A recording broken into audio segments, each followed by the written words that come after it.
I-unbox ko yung nabili ko sa Sinag. Bigla ang tong nag-sale, kaya napabili ako. So, yan. Unbox ko na. Yan. Unbox na natin, guys. Very secured. Pinirmahan nila bawat side.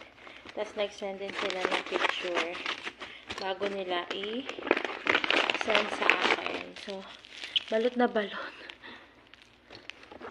Yan. Bawal kasi ikat yung video kasi pagka may damage or ano, yan, hindi na nila i-refund.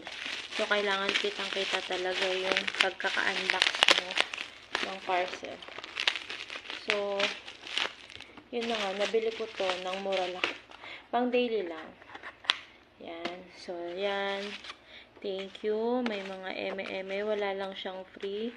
Pero, wow, sulit. Ang cute. Ganito lang yung kanipis yung gusto ko. Kasi meron na akong mga chain na